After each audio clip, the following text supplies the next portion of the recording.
The radio crackles, static, then screaming. An American pilot's voice cuts through the chaos, high-pitched, panicked. "They're everywhere. I can't shake him. I can't—" Silence. Another voice follows, calm and final. "Tell my wife I love her."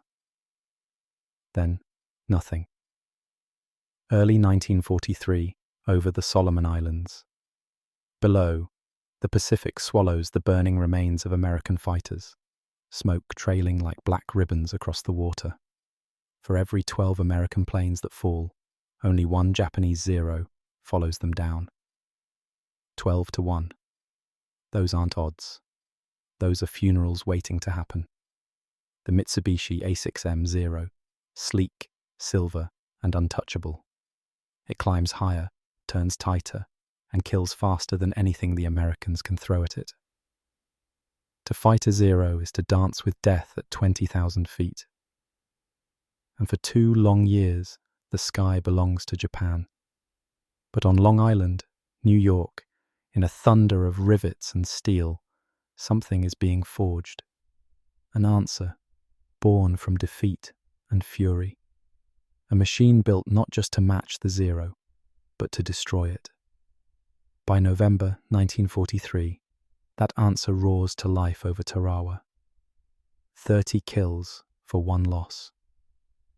By the summer of 1944, in the Philippine Sea, it will turn the tide of the entire Pacific War. 480 of them will annihilate more than 400 Japanese aircraft in a single day. A massacre so one-sided that pilots will call it the Great Marianas Turkey Shoot. By war's end, the kill ratio flips, 19 to 1. And for the first time since Pearl Harbor, the hunter becomes the hunted.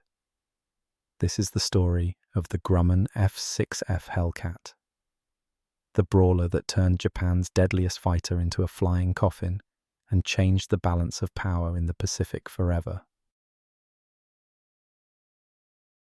December 7th, 1941. Pearl Harbor burns. But the real shock isn't the ships. Any admiral worth his salt knew ships could be sunk. Carriers could be caught at anchor. Battleships could be turned into coffins of twisted steel. The real shock is how easily the Japanese fighters swept the sky clean of resistance. The Zeros came in low over the harbour, their engines singing a high-pitched whine that sounded almost musical, almost beautiful, until the bullets started flying. American pilots scrambled to their planes, many of them shot before they reached the cockpit. The few who got airborne found themselves in fights they couldn't win. Lieutenant John Daines managed to get his P-40 Warhawk into the air. He remembered it later, in a voice that never quite lost its tremor. "I got on his tail, nice and easy, exactly like training. I opened fire at 200 yards. Nothing. 150. Nothing. I'm thinking my guns are jammed. Then he does this impossible turn, like physics just doesn't apply to him. Suddenly he's on my tail. I dove for the deck, pulled every trick I knew. He stayed with me like we were welded together. I only survived because he ran out of ammunition." That same story echoed across every theatre where American and Japanese forces met in those early months. Wake Island, the Philippines, Java. The Zeros were ghosts, untouchable. The mathematics of aerial combat are brutal and simple. A fighter is defined by 4 qualities: speed, maneuverability, firepower, and durability. In early 1943, the Zero excelled at 3 of those. It could turn tighter than anything in the sky, a full circle in just 16 seconds. It could climb faster, reaching 20,000 feet in under 8 minutes. And its 2 20mm cannons and 2 7.7mm machine guns could tear an enemy fighter apart. The trade-off? durability. The Zero had no armor plating, no self-sealing fuel tanks. It was built like a paper airplane, every ounce of weight sacrificed to the gods of performance. Hit a Zero with a sustained burst, and it would burn. But you had to hit it first, and American pilots in 1943 were discovering that hitting a Zero was like trying to punch smoke. Commander Edward O'Hare, who would later have an airport named after him, described fighting Zeros as the most terrifying thing I've ever experienced. This from a man who once single-handedly attacked 9 Japanese bombers to save his carrier. They can turn inside your turn, O'Hare said. They can climb away from you. If you try to run, they'll catch you. The only thing you can do is dive and pray your plane doesn't rip apart before you reach safety. The Grumman F6F Wildcat, America's primary carrier fighter in early 1943, was a tough little plane. Pilots loved it because it could take punishment. But against Zeros? The Wildcat was 30 miles per hour slower. It couldn't climb with them. It couldn't turn with them. Wildcat squadrons were bleeding. The average life expectancy of a new fighter pilot in the Pacific in early 1943 was measured in weeks. Some didn't last days. Every morning, pilots would gather for briefings, and every morning there would be fewer chairs filled than the day before. They stopped making friends. They stopped learning names. The psychological term for it is anticipatory grief, mourning losses that haven't happened yet because you know they're coming. A diary entry from Ensign James Sweat, April 1943.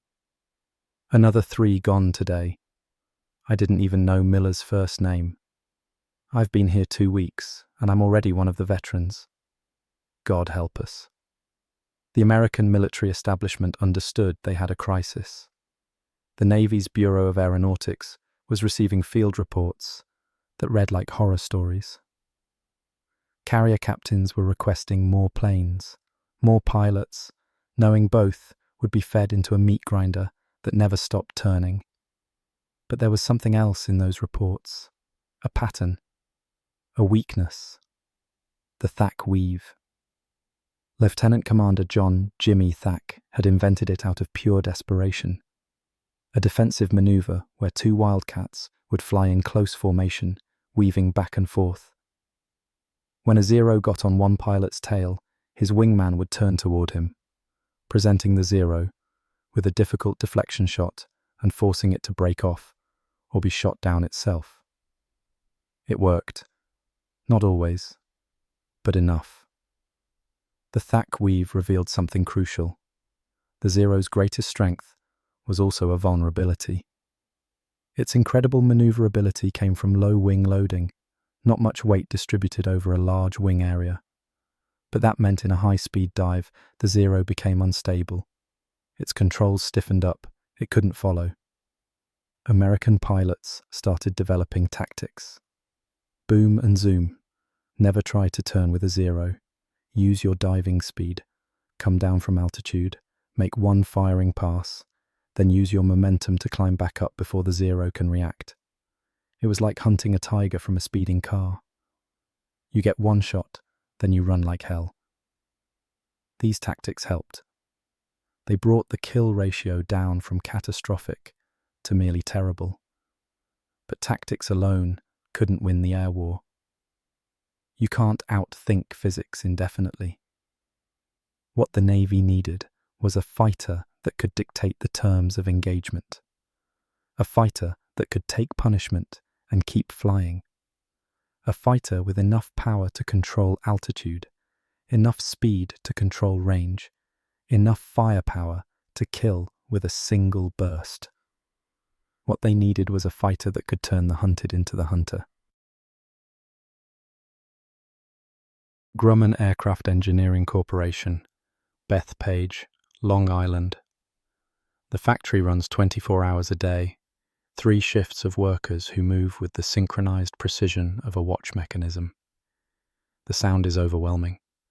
Riveting guns firing thousands of times per minute. Metal presses stamping out parts. welding torches hissing, engines roaring on test stands. The air smells like machine oil, aviation fuel, and sweat. This is where miracles are manufactured. Leroy Grumman, the company's founder, is a quiet man with engineer's hands and a mind that thinks in 3 dimensions. He started the company in 1929, in the depths of the Depression, in a garage with a handful of employees. Now his factories employ thousands. Now his planes are keeping America alive in the Pacific. But Leroy Grumman is not satisfied. The Wildcat is a good plane, he knows. Tough, reliable. But good isn't good enough when American pilots are dying at 12-to-1 ratios. The Navy has given him specifications for a new fighter. They want speed, at least 375 miles per hour. They want climb rate, 3,000 feet per minute. They want 6 50 caliber machine guns with enough ammunition for sustained combat. They want armor plating behind the pilot. They want self-sealing fuel tanks. They want it to operate from aircraft carriers, which means it needs to be strong enough to withstand the brutal stress of catapult launches and arrested landings. Oh, and they want it within a year. Grumman's response is to lock himself and his engineering team in a conference room with drafting tables, slide rules, and enough coffee to float a destroyer. The challenge is brutal. Every requirement contradicts another. You want armor? That's weight. You want big guns? More weight. You want speed? Weight is the enemy of speed.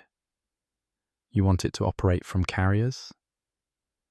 Carrier planes need to be relatively compact, but performance demands larger wings, bigger engines. The Zero succeeds by throwing away protection. American pilots are dying because their planes catch fire or their fuel tanks explode when hit. So protection is non-negotiable. But how do you add hundreds of pounds of armor and still create a fighter that can compete? The answer comes from the engine. Pratt & Whitney has developed a monster. The R2800 Double Wasp, an 18-cylinder radial engine that produces 2,000 horsepower. It's the most powerful aircraft engine in operational service. It's also heavy and has a large diameter, which will create drag. But power solves a lot of problems. With enough thrust, you can push through the weight penalty. You can climb. You can accelerate. You can maintain speed, even when maneuvering hard. The design that emerges on the drafting tables is both elegant and brutal. Stubby fuselage, broad wings, that massive radial engine mounted up front like a fist. It looks aggressive even sitting still, like a bulldog crouching before a fight. They call it the XF6F1. Experimental fighter, 6th design, F for Grumman, first prototype. June 26, 1942. The prototype rolls out of the factory. It's painted dark blue, almost black, with white numbers on the fuselage. Test pilot Bob Hall climbs into the cockpit. The engine coughs, then roars to life with a sound like controlled thunder. The whole airframe vibrates. Hall taxis to the end of the runway, runs through his checklist, and pushes the throttle forward. The Hellcat, though it doesn't have that name yet, accelerates hard. The tail comes up, and suddenly, it's airborne, climbing at an angle that makes the ground crew whistle in appreciation.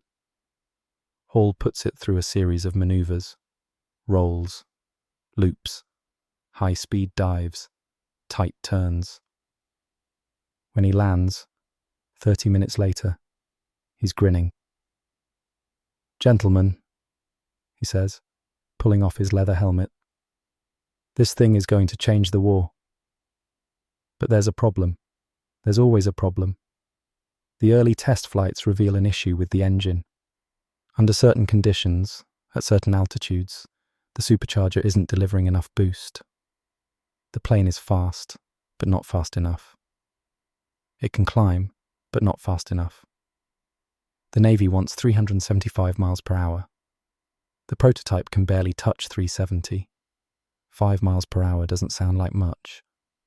But in combat, that 5 miles per hour is the difference between catching an enemy or watching him escape.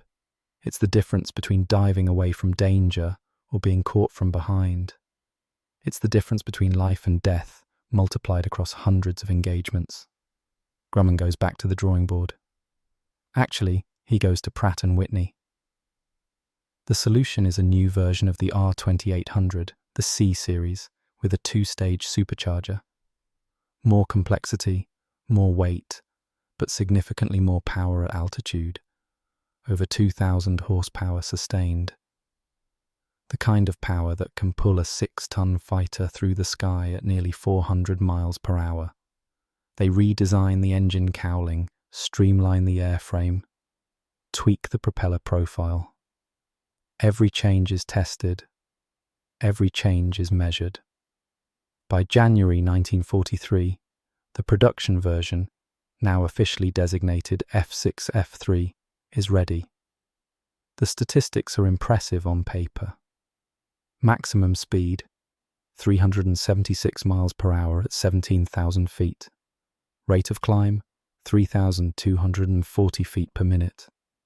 Service ceiling, 37,300 feet. Range, over 1,000 miles with drop tanks. Armament, 650 caliber Browning machine guns, 3 in each wing, with 400 rounds per gun. Enough ammunition for 35 seconds of sustained fire, and the survivability features that would have seemed like science fiction 2 years earlier. Armor plating behind the pilot's seat and head, thick enough to stop 20mm cannon shells.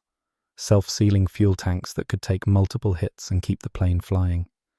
A robust airframe that could absorb battle damage and still make it back to the carrier. The Hellcat weighs 12,500 pounds fully loaded. The Zero weighs 6,000 pounds. The Hellcat is more than twice as heavy, carrying all that armor, all those guns, all that fuel. And yet, thanks to that massive engine, it's actually faster. Not in a turn. The Zero will always outturn it. But in a straight line, in a climb, in a dive, the Hellcat owns the sky. There's a particular genius to the Hellcat's design that doesn't show up in the specifications. It's built for the average pilot, not the ace. The controls are well harmonized and relatively forgiving. It's stable as a firing platform. The cockpit layout is logical, with instruments where you'd expect them. You can fly it hard without it trying to kill you. This matters more than almost anything else. Because in war, most of your pilots aren't going to be natural-born killers with 1,000 hours of training. They're going to be 20-year-olds fresh out of flight school, with barely enough time in the cockpit to land safely. The Zero demands a skilled pilot to reach its potential. The Hellcat makes average pilots dangerous. By March 1943, Hellcats are rolling off the production line at an ever-increasing rate. Grumman has expanded its facilities, brought in more workers, streamlined the manufacturing process. Every lesson learned building Wildcats is applied to building Hellcats faster, better, more efficiently. Peak production will reach 1 Hellcat per hour. 14 planes a day, 7 days a week. While Japanese industry struggles to replace losses, Grumman is producing fighters like artillery shells. But a weapon is only as good as the hand that wields it. The Hellcat needs pilots who understand how to use it. It needs tactics tailored to its strengths. It needs blood and combat to refine the doctrine. That education is about to begin. September 1943. USS Yorktown, somewhere in the Pacific. The carrier cuts through dark water. its flight deck lit by red lights that won't ruin the pilot's night vision. It's 3 a.m, and Fighting Squadron 9 is being briefed for their first combat mission in Hellcats. The squadron's commanding officer, Lieutenant Commander Herbert Houck, stands in front of a map with his pointer. "Listen up, we're hitting Marcus Island at dawn. Intelligence says there's a fighter group stationed there, probably Zeros. This is the Hellcats' combat debut. The Navy brass will be watching. The other squadrons will be watching. The Japanese will definitely be watching." He pauses, makes eye contact with each of his pilots. Some of them look scared. Most look determined. A few look eager. Those are the ones that worry Houck. Overconfidence kills as surely as cowardice. You've all trained in these birds. You know what they can do. But training and combat aren't the same thing. When you see a Zero for the first time, your instincts are going to scream at you to turn with him. Don't. You turn with a Zero, you die. You use your speed. You use your power. You dictate the engagement. If you can't get a good shot, you break off and set up again. There's no shame in living to fight another pass. The pilots nod. They've heard this a dozen times in training, but hearing it while your carrier steams toward enemy territory, knowing in a few hours you'll be in actual combat, makes it feel different. Real. As dawn breaks, the Hellcats are brought up from the hangar deck on elevators, lined up on the flight deck. In the grey pre-dawn light, they look dangerous, predatory. The launch officer, wearing his distinctive yellow vest, begins the ballet of the carrier launch. One by one, the Hellcats move into position on the catapult. The pilot runs the engine up to full power. The launch officer checks that everything is ready, looks at the pilot, gets a salute, a signal that the pilot is ready, and drops his flag. The catapult fires with a sound like a cannon shot. 60 feet of track, 0 to 90 miles per hour in 2 seconds. The forces are brutal. Pilots talk about feeling like an elephant is sitting on their chest. The Hellcat rockets off the bow, dips slightly as it leaves the deck, then climbs away. Launch, launch, launch. 12 fighters airborne in as many minutes. They form up over the carrier, then turn toward Marcus Island, 80 miles away. The sun is rising behind them, painting the ocean in shades of gold and red. It's beautiful. It's also tactical. Coming out of the sun gives them an advantage. Harder for the enemy to spot them. Lieutenant Eugene Valencia is flying wing to Commander Houck. This is his first combat mission, and his mouth is dry despite drinking water before takeoff. He keeps scanning the sky, remembering his training. Check 6 o'clock. Check high. Check low. Keep your head moving. The first guy to spot the enemy usually lives. The guy who gets surprised usually doesn't. Marcus Island appears on the horizon, a small dark smudge against the blue. As they close in, flak starts bursting around them, black puffs of smoke that appear silently, the sound delayed by distance. The Japanese defenders know they're coming. "Bandits! 11 o'clock high!" someone shouts over the radio. Valencia jerks his head around. There, 6, maybe 7 fighters diving down from altitude, Zeros. His first sight of the enemy that's haunted every American pilot's nightmares for 2 years. They look exactly like the recognition photos, but somehow more dangerous, more real. "Break right! Break right!" Houck's voice, calm despite the situation. The formation splits. Valencia follows Houck into a climbing right turn, pushing his throttle to the firewall. The Hellcat responds with a surge of power. He can feel the engine's strength, feel the plane accelerating even in the climb. A Zero flashes past, a silver blur with red circles on its wings. Valencia tries to track it, but it's already gone, turning impossibly tight. "Stay with me," Houck calls. "Don't chase them. Set up for another pass." They level off at 8,000 feet. Valencia's breathing hard, adrenaline making everything seem both faster and slower at the same time. Below them, the dogfight has turned into chaos.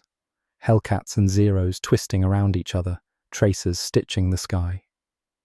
Hauk spots an opportunity. A Zero has just made a firing pass on another Hellcat and is pulling up, gaining altitude for another attack. It's climbing, but not as fast as a Hellcat can. Got one. Follow me in. Hauk rolls inverted and pulls into a dive. Valencia follows, keeping the formation tight. They're accelerating fast, the airspeed indicator winding up. 300 miles per hour, 320, 340. The Zero is still in its climb, unaware of the threat above and behind. At 300 yards, Hauk opens fire. 650 caliber machine guns create a cone of destruction. The tracers, every fifth round is a tracer, glowing bright so you can see where you're shooting, arc down toward the Zero. Hits. Valencia sees chunks fly off the Zero's wing. Then suddenly, the whole plane erupts in flames. That's the thing about Zeros. No armor, no self-sealing tanks. One good burst, and they turn into torches. The Zero rolls over and falls away, trailing black smoke and orange flames. Valencia doesn't see a parachute. Splash one! Hauk's voice carries a note of triumph. Break left, another one coming in. The fight lasts maybe 8 minutes, though it feels like hours. When the surviving Zeros disengage and flee toward their base, 3 of them are burning on the ground or floating in the ocean. The Americans haven't lost a single fighter. Flying back to the carrier, Valencia's hands are shaking on the stick. He's exhausted, wrung out, but also exhilarated. They'd met the legendary Zero and not only survived, they'd won. That night, in the ready room, the squadron analyzes the mission. What worked, what didn't. The general consensus: the Hellcat performs as advertised. The speed advantage is real. The ability to dictate engagement range is real. And the Zero's reputation as invincible, that dies hard, but it's dying. Over the next 2 months, Hellcat squadrons rack up victory after victory. The tactics evolve. Pilots share lessons. What emerges is a doctrine specifically designed around the Hellcat's strengths. Maintain altitude advantage. Use speed to control engagement. Never turn with a Zero. Work in pairs, so you always have mutual support. The 2-plane section becomes the basic fighting unit. One pilot is the shooter, one is the wingman. The wingman's job isn't to score kills, it's to keep his leader alive. Check 6 o'clock, call out threats. If the leader gets into trouble, the wingman engages to draw the enemy off. This doctrine is drilled into every new pilot. It's not glamorous. It doesn't make for exciting stories about lone wolves downing 5 enemies in one mission. But it works. The kill ratio starts to shift. 3-1 in favor of the Japanese. Then 2-1. Then even. By November 1943, something remarkable has happened. The balance has tipped. American pilots are no longer afraid of Zeros. If anything, it's starting to go the other way. Which brings us to Tarawa. Tarawa Atoll. November 1943. The island of Betio is a thin strip of coral and sand, barely 6 feet above sea level at its highest point. It's also one of the most heavily fortified positions in the Pacific. The Japanese have built bunkers from concrete and palm logs that can withstand naval bombardment. They have artillery positions, machine gun nests, and 4,000 troops who have sworn to fight to the death. The invasion is going to be brutal. Everyone knows it. But before the Marines can land, the Americans need air superiority. The Navy can't risk transport ships and landing craft under attack from Japanese aircraft. So the carriers move into position and the fighters are launched. This time, there are Hellcats from 3 different carriers: Enterprise, Yorktown, and Lexington. Nearly 50 fighters.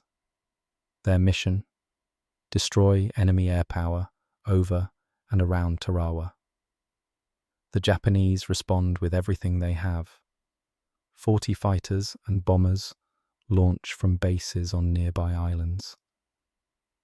They've been told American resistance will be minimal. They've been told the invasion force is vulnerable. They're expecting to slaughter transport ships packed with Marines. Instead, they meet the Hellcats.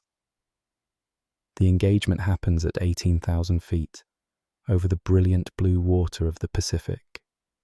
The Japanese formation, a mix of Zeros and Betty bombers, is flying in a loose V shape when the Hellcats drop on them from above.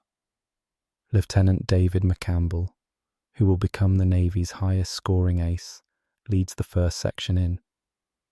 He picks a Zero on the edge of the formation, dives to build speed, and opens fire at 300 yards. The Zero tries to break left, but McCampbell anticipated it, leads his target slightly, and his bullets shred the Zero's port wing. The enemy fighter snaps into a spin and falls away. "Splash one," McCampbell calls, already looking for his next target. All around him, the sky has turned into a killing field. The Hellcats are using their speed and altitude advantage ruthlessly. Dive, fire, climb back up. The Zeros are trying to respond, trying to use their maneuverability, but they can't get enough separation to maneuver. Every time they turn to engage one Hellcat, another drops on them from behind. The Betty bombers are helpless. Big, slow, and vulnerable, they're slaughtered. American pilots will later describe it as shooting ducks on a pond. It's not sporting. It's not fair. But this is war, and fairness doesn't enter into it. Lieutenant, junior grade. Alexander Vrashew lines up on a Betty and fires a short burst. The bomber's right engine erupts in flames. He shifts to another Betty, fires again, sees his tracers walk into the fuselage. The bomber's bomb bay explodes, and the plane disintegrates. "We have to stop," Vrashew will say later. "We're running out of ammunition, not targets." The entire engagement lasts 23 minutes. When the Japanese break off and flee, 30 of their aircraft are gone. 30, the Americans, have lost one Hellcat, and the pilot parachuted safely and was rescued by a destroyer. 30-1. The Marines watching from their transport ships see the Japanese planes falling from the sky, trailing smoke and flames. They cheer. Many of them are about to die on the beaches of Tarawa. The invasion will be a bloodbath, with over 1,000 Marines killed in 3 days. But at least they won't be bombed and strafed while wading ashore. The battle over Tarawa is a turning point, but most people don't realize it at the time. It's just one engagement among hundreds. But for the pilots, for the Navy brass analyzing the combat reports, for the Japanese commanders reading their own casualty lists, the message is clear. The balance of power has shifted. The Zero is no longer king of the Pacific sky. But the Hellcat's greatest moment is still ahead. To understand what's about to happen, you need to understand the strategic situation in mid-1944. The Americans are pushing west, island hopping across the Pacific.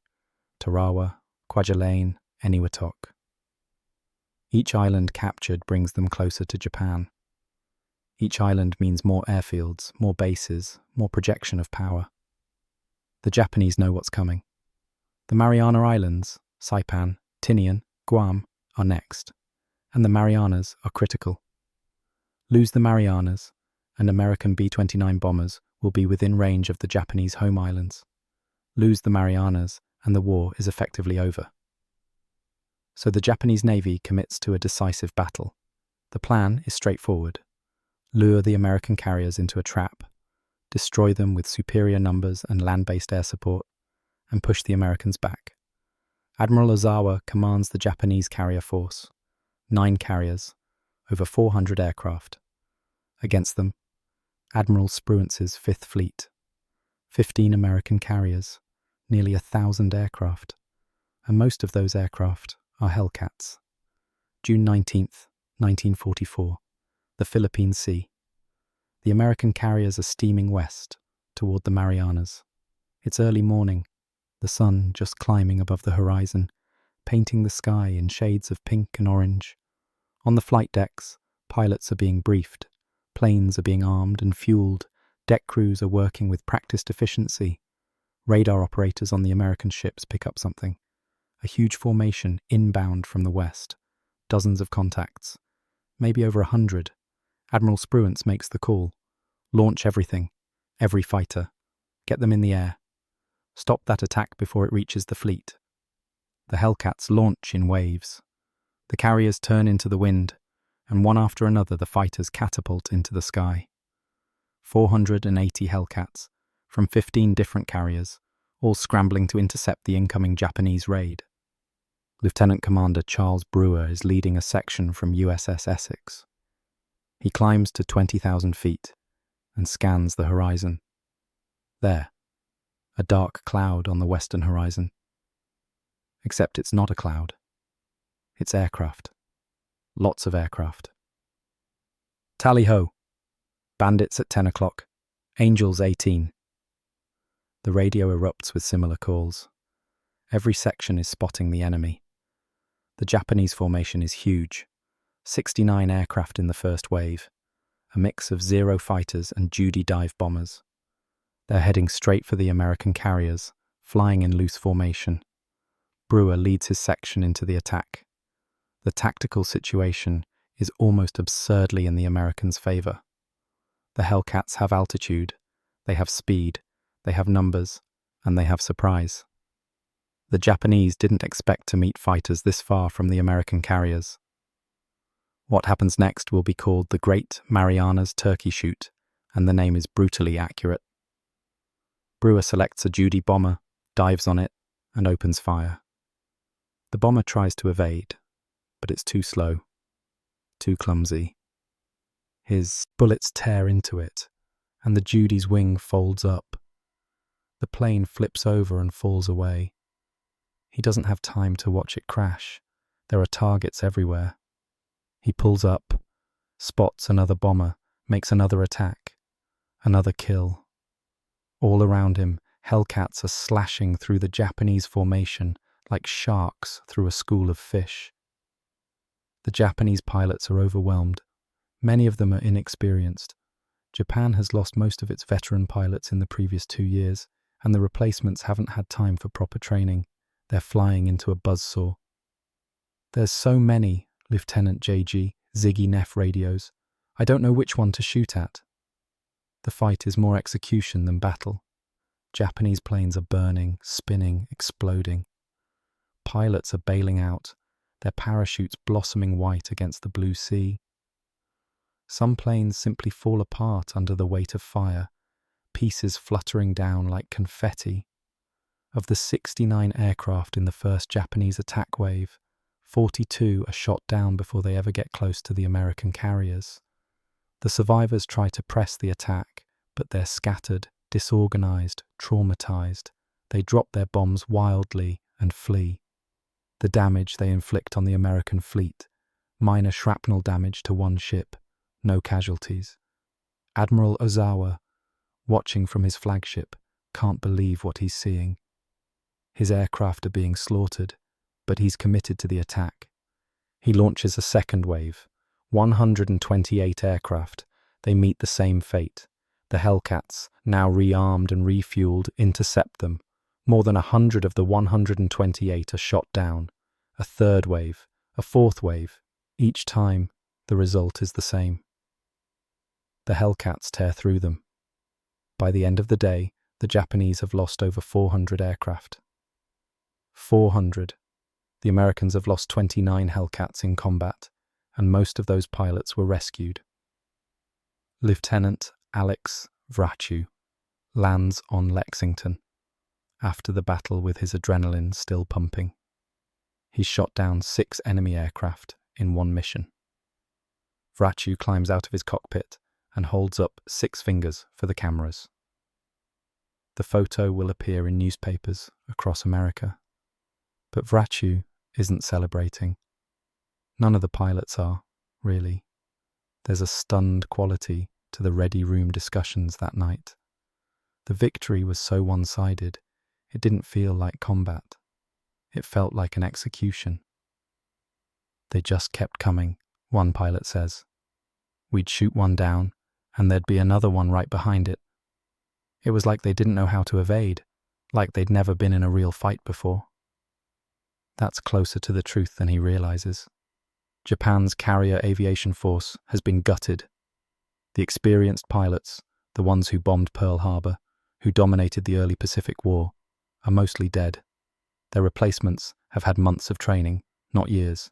They're flying into combat against American pilots who have been carefully trained, who have absorbed the lessons of 2 years of air combat, who are flying superior aircraft. It's not a fair fight. It's a mismatch so profound that it transcends normal combat and becomes something else.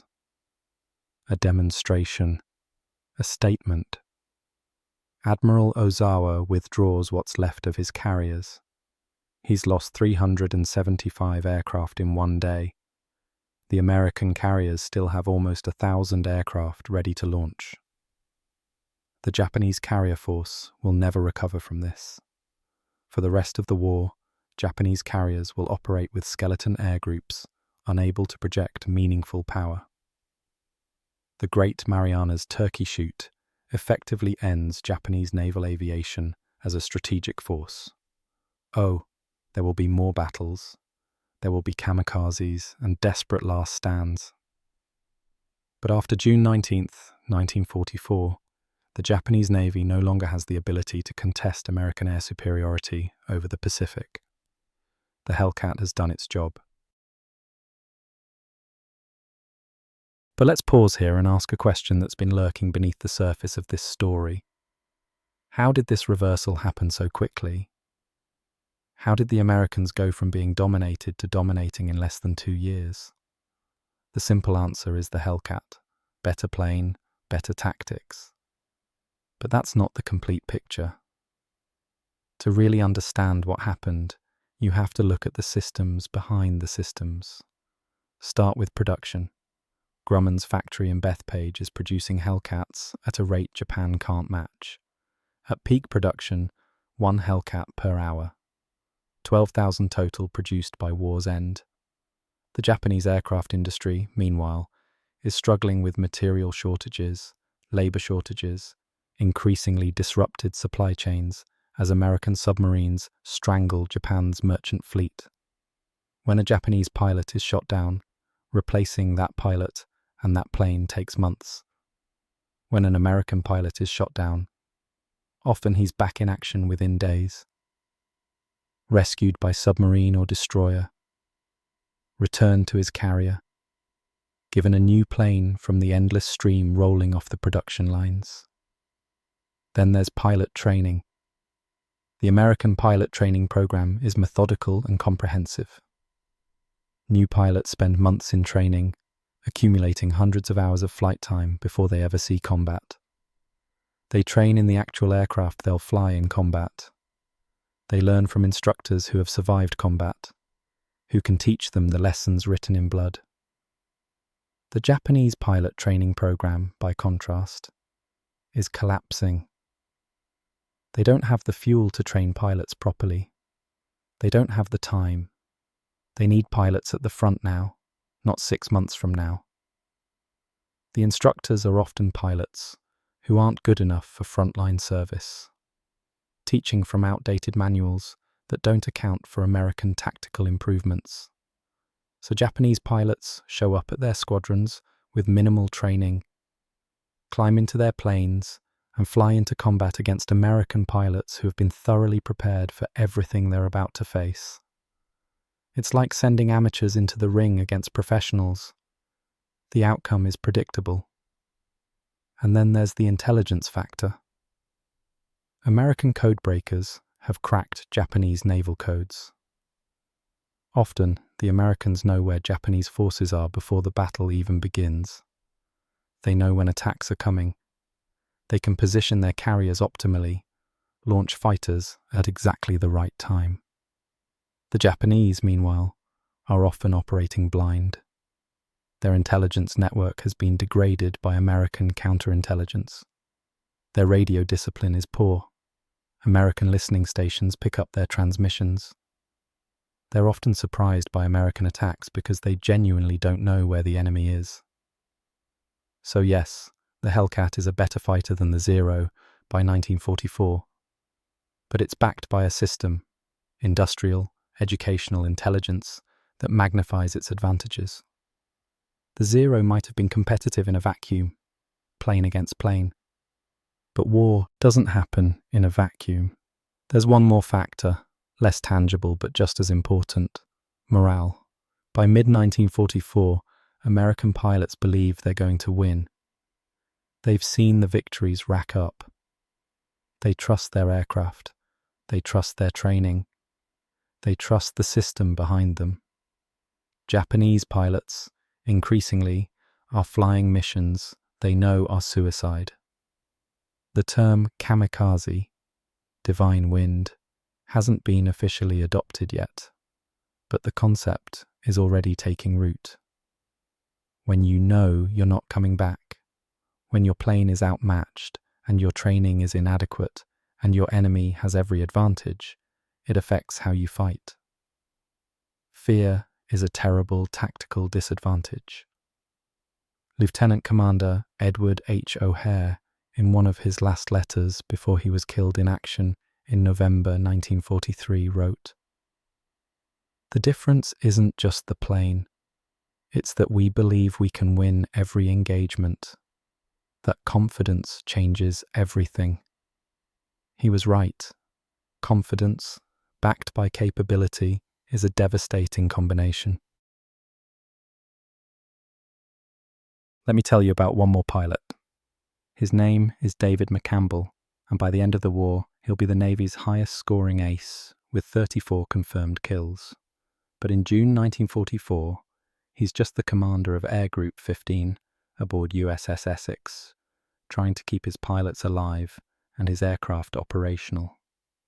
On October 24th, 1944, during the Battle of Leyte Gulf, McCampbell is leading a section of 7 Hellcats on a fighter sweep when they encounter a massive Japanese formation, 60 aircraft, fighters and bombers, heading toward the American landing forces at Leyte.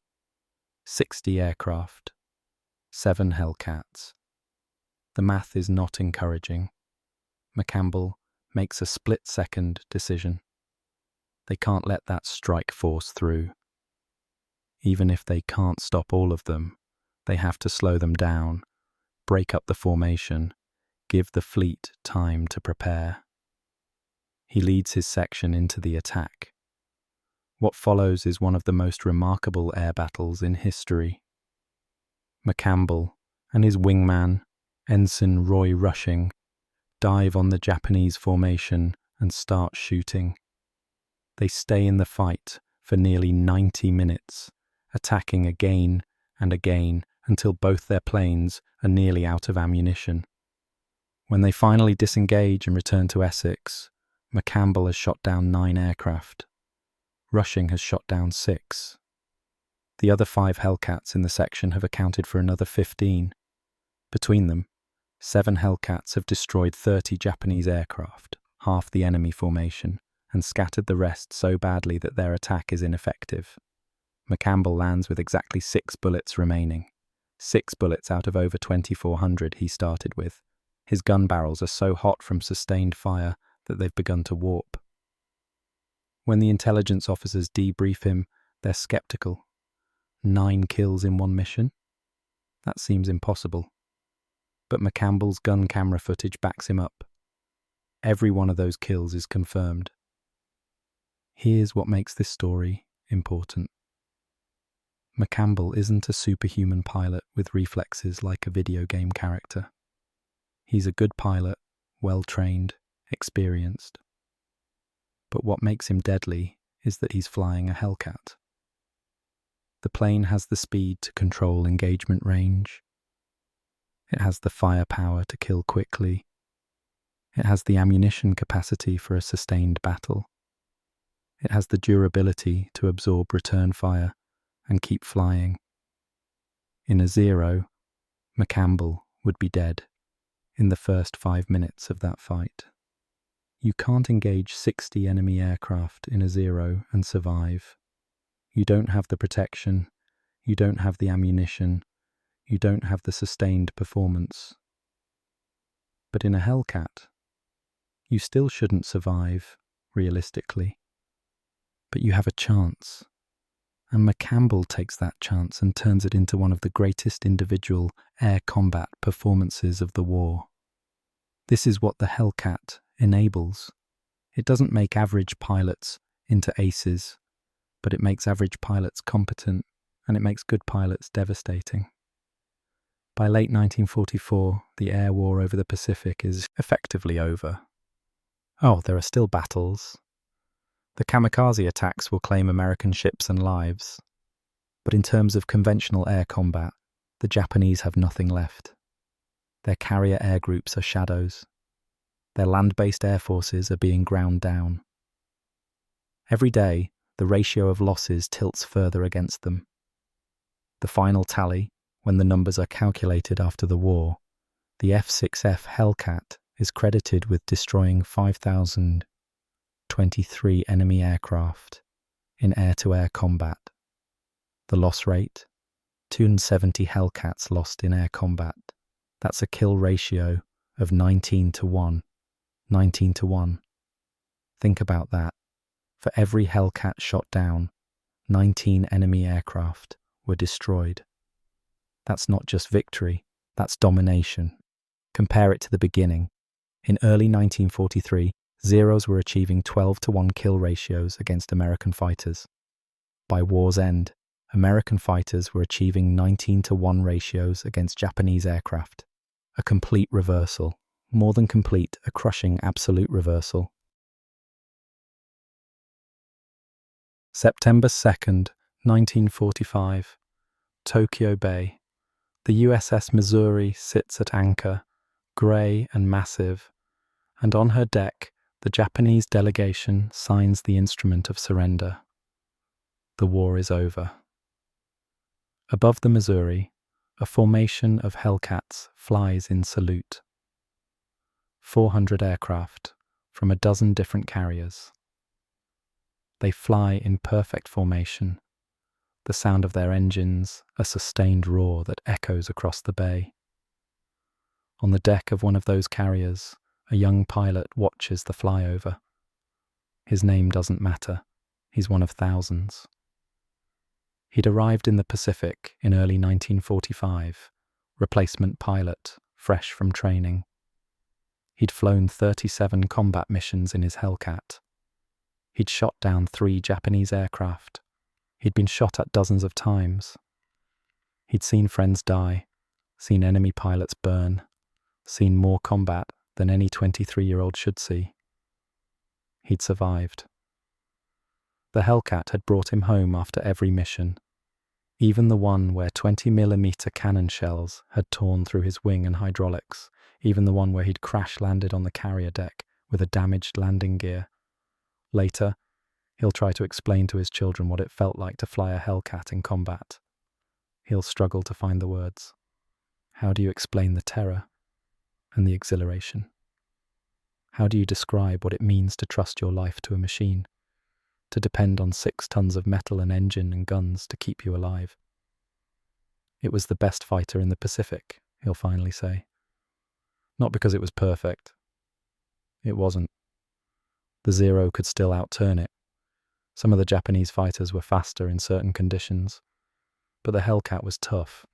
It was forgiving. It gave you a chance. And in war, a chance is everything. That's the Hellcat's legacy, really. Not that it was invincible. Nothing in war is invincible. But that it gave American pilots a chance. It let them survive long enough to learn. It let them fight on their terms instead of the enemy's terms. It let them go home. The strategic impact is almost impossible to calculate. How many Marine lives were saved because American carriers could operate without fear of Japanese air attack? How many convoys reached their destinations because Japanese bombers couldn't break through the fighter screens? How many battles were won because the Americans controlled the sky? The Hellcat didn't win the Pacific War by itself. That victory took millions of people, soldiers, sailors, Marines, factory workers, engineers, code breakers, submariners, bomber crews, all of them. But the Hellcat was a crucial part of that victory, maybe more crucial than any other single weapon system. Because here's the thing about air superiority. Once you have it, everything else becomes easier. Your bombers can operate without harassment. Your ships can move without constant fear of air attack. Your ground forces don't have to dig in every time they hear an engine overhead. Air superiority doesn't just help you win battles, it changes the fundamental character of the war. And the Hellcat gave America air superiority over the Pacific. Not through individual heroics, though there were plenty of heroes. Not through technological magic, though the Hellcat was an impressive machine. But through a combination of good design, mass production, and systematic training that created a sustainable advantage. The Zero was designed for a short war, flown by expert pilots who had trained for years. It was a brilliant aircraft for the situation Japan found itself in during 1941 to 1942. But war is about systems, not just weapons. And Japan's system, industrial capacity, pilot training, strategic resources, couldn't compete with America's once the Americans mobilized. The Hellcat was designed for the war America needed to win, a long war of attrition where pilots would be lost and needed to be replaced, where aircraft would be damaged and needed to be repaired or replaced, where production capacity mattered as much as individual performance. From early 1943, when American pilots were being slaughtered by Zeros, to late 1943, when the kill ratios reached parity, to mid-1944, when the Great Marianas Turkey Shoot destroyed Japanese carrier aviation, to 1945, when American air superiority was so complete that Japanese aircraft couldn't even defend their home islands effectively. That's less than 3 years. 3 years from crisis to complete dominance. The historians will write that the turning point of the Pacific Air War was the arrival of the F6F Hellcat. They're right, but they're also wrong.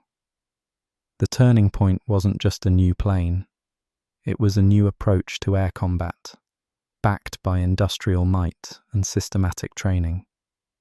The Hellcat was the weapon that embodied that approach, but the approach was what really won the war. I want to take you back one more time, back to early 1943, to those desperate days when American pilots were climbing into their Wildcats knowing the statistics were against them, knowing they were likely to die. Imagine being one of those pilots. Imagine the fear. Not the sudden fear of combat, that comes and goes, but the grinding, constant fear that comes from knowing you're outmatched. The fear that settles into your bones and doesn't leave, even when you're safe on the carrier, even when you're trying to sleep. Imagine watching your friends die, one by one, mission by mission. Imagine the empty chairs at briefings. Imagine knowing you'll probably join them soon. Now imagine someone tells you, "We're building something, a new fighter. It'll be here in a few months, and when it arrives, everything changes." You wouldn't believe them. How could you? You've seen too much. You know what the Zero can do. You know the kill ratios.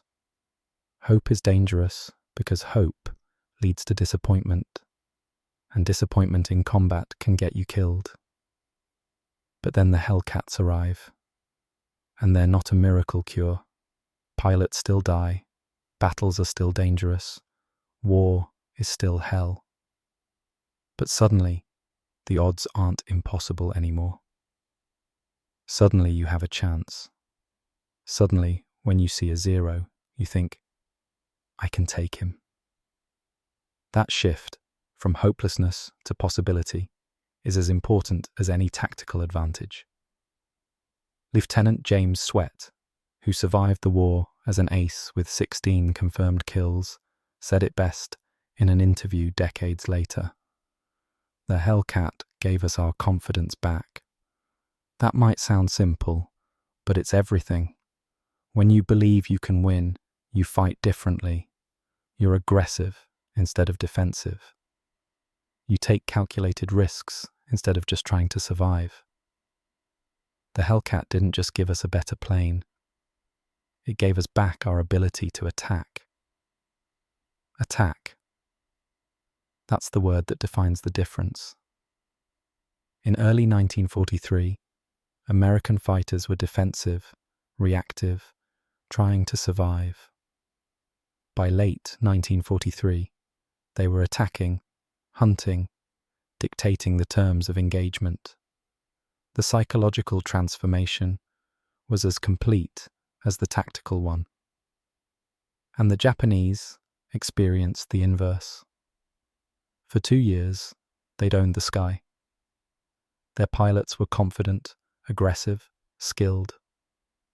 But as the losses mounted, as the kill ratios reversed, as every mission became more dangerous, that confidence eroded. By 1944, Japanese pilots were often flying defensively, trying to survive long enough to complete their mission. By 1945, many were flying suicide missions because suicide seemed like the only option left. War is about breaking the enemy's will as much as destroying their forces. The Hellcat broke the Japanese Navy's aerial forces so thoroughly, so completely, that they never recovered. Not because every Japanese pilot died, though many did, but because the survivors knew they were beaten, knew that every time they took off, they were likely to meet Hellcats, knew the odds, knew that skill and courage and devotion to the Emperor weren't going to be enough. That's defeat in its purest form. Not just losing battles, but knowing you're going to lose. Fighting anyway because you have no choice, because orders are orders, but knowing how it ends. There's a story from late 1944 that encapsulates the complete reversal of the air war. A Japanese pilot, one of the few surviving veterans from the early war, is asked by a younger pilot for advice before a mission. The veteran thinks for a long moment. Then he says, "If you see a Grumman fighter, run. If you can't run, pray."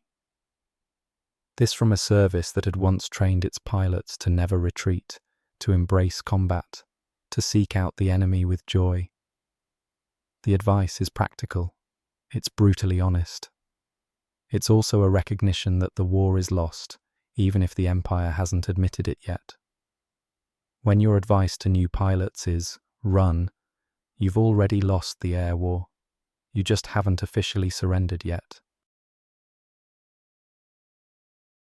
After the war, there were countless studies analyzing the Pacific Air Campaign.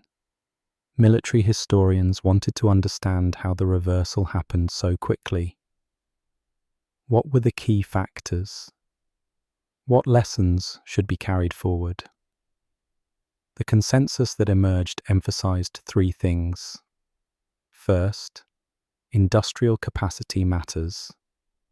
The side that can produce more aircraft, more pilots, more fuel, more ammunition, that side has a fundamental advantage that's hard to overcome.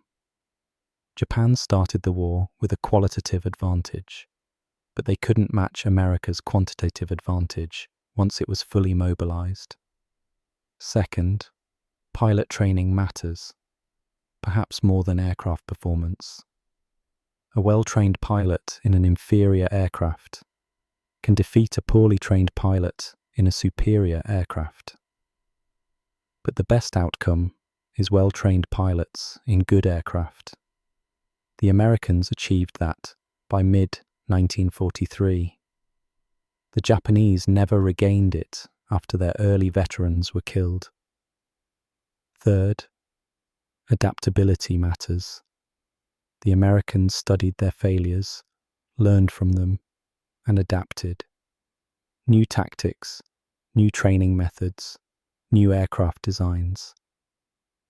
The Japanese were more rigid, more bound by doctrine. By the time they adapted, it was too late. But here's what the studies sometimes miss: the psychological factor. Wars are fought by humans, and human psychology matters. Confidence, morale, belief in your cause, and your capabilities. These aren't just abstract concepts. They affect how you fight. They affect whether you take risks or play safe.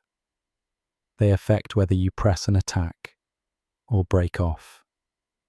The Hellcat gave American pilots confidence. That confidence, combined with good training and a good aircraft, created a feedback loop. Success bred more success. Confidence bred more confidence. Meanwhile, Japanese pilots were caught in the opposite spiral. Failure breeding caution. Caution breeding more failure. Once that spiral starts, it's incredibly hard to reverse. And in the Pacific Air War, it never reversed. From mid-1943 onwards, the trajectory was clear. The only question was how long it would take. After the war, most Hellcats were scrapped. They'd served their purpose. The jet age was beginning, and piston engine fighters were obsolete. Of the 12,000 Hellcats built, only a handful survive today, most of them in museums. But in a way, the Hellcat's legacy isn't in the surviving aircraft. It's in the air combat doctrine that's still taught today. The emphasis on energy management over maneuverability. The importance of mutual support and wingman tactics. The value of a robust, reliable fighter over a high-performance but fragile one. Modern fighter pilots still study the Pacific Air War. They still learn from the lessons written in the skies over places like Tarawa and the Philippine Sea.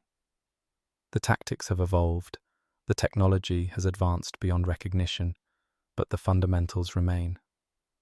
And sometimes, in air forces around the world, you'll hear an older pilot tell a younger one, "Take care of your wingman, stay fast, control the engagement. If you can't win, disengage and reset." That's Hellcat doctrine, distilled to its essence, 70+ years later, and it's still relevant. Let me end with this. On a summer day in 1946, a man named Bob Hall stands on a beach on Long Island, not far from the Grumman factory. He's the test pilot who flew the first Hellcat prototype back in 1942. He's retired now, the war over, his job done. He's watching the ocean, and he's thinking about all the young men who flew the planes he tested. The ones who came back, the ones who didn't. In an interview years later, he'll say, "I never thought of myself as someone important. I was just a test pilot, making sure the plane flew right. But then I'd read the combat reports, see the kill numbers, and I'd think, every improvement we made, every problem we fixed that saved lives. Maybe a lot of lives. That's the real story of the Hellcat. Not the statistics, impressive as they are. Not the battles, dramatic as they were. But the fact that thousands of young men climbed into Hellcats, flew into combat, and came home. They came home to families, to futures, to lives they got to live.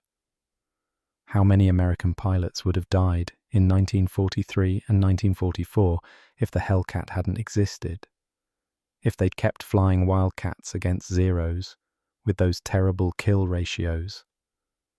There's no way to know for sure, but the number would be in the thousands.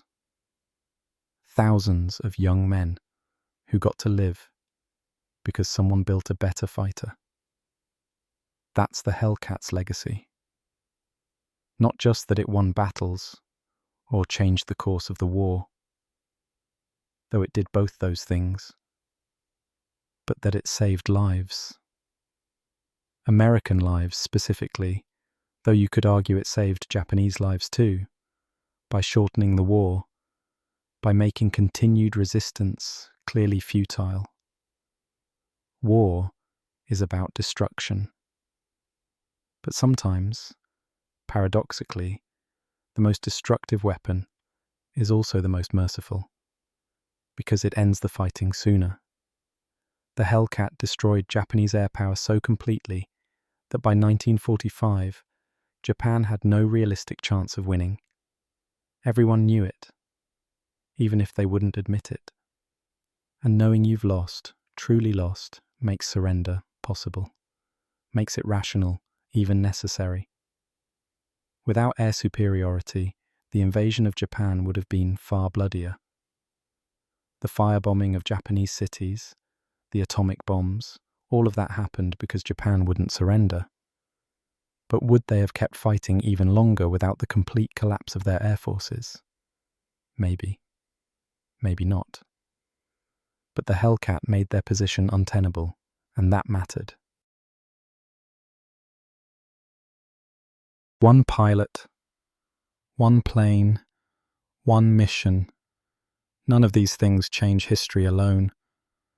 But thousands of pilots, in thousands of planes, flying thousands of missions, backed by an industrial system producing planes faster than the enemy can shoot them down, trained by a system that turns civilians into combat pilots in months, guided by intelligence that gives them every advantage, fighting with tactics refined by hard experience that changes history.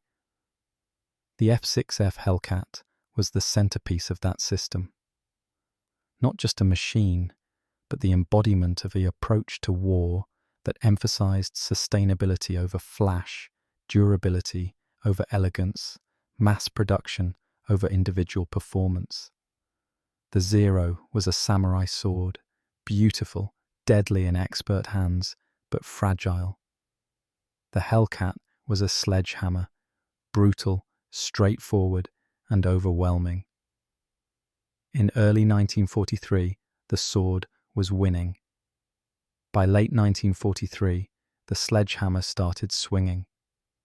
By 1945, there was nothing left to hit. 12-1 became 19-1. Domination became submission. The hunters became the hunted. That's the story of the Hellcat.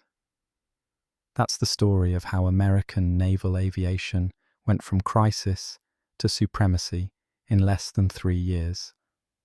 Not through magic, not through heroics, though there were heroes, but through steel and sweat and systematic application of force. The Zero pilots of 1941 were among the best in the world. But the best pilot in the world can't overcome impossible odds forever.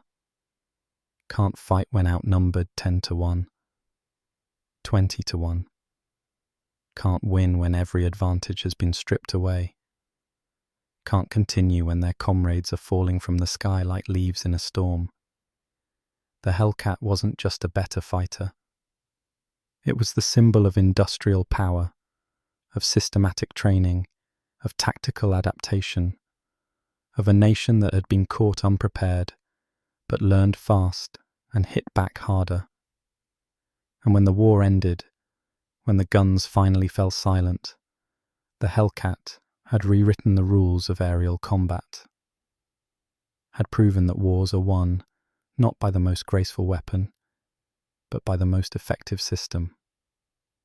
From 12-1 against to 19-1 in favour, from nightmare to dominance, from the edge of defeat to total victory.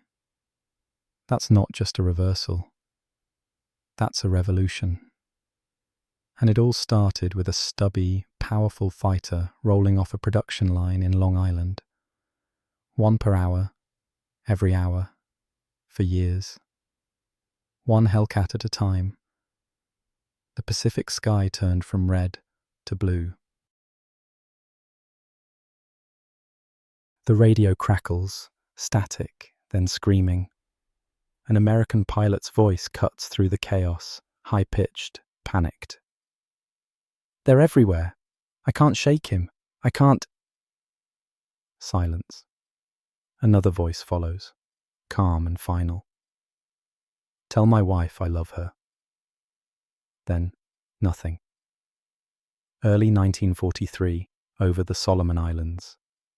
Below, the Pacific swallows the burning remains of American fighters, smoke trailing like black ribbons across the water. For every 12 American planes that fall, only 1 Japanese Zero follows them down. 12-1. Those aren't odds. Those are funerals waiting to happen.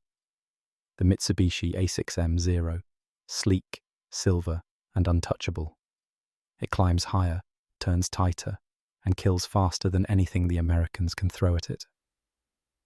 To fight a Zero is to dance with death at 20,000 feet. And for 2 long years, the sky belongs to Japan. But on Long Island, New York, in a thunder of rivets and steel, something is being forged. An answer, born from defeat and fury. A machine built not just to match the Zero, but to destroy it. By November 1943, that answer roars to life over Tarawa. 30 kills for 1 loss. By the summer of 1944, in the Philippine Sea, it will turn the tide of the entire Pacific War.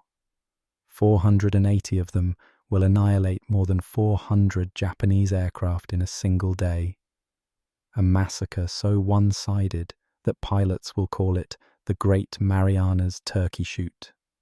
By war's end, the kill ratio flips, 19-1. And for the first time since Pearl Harbor, the hunter becomes the hunted.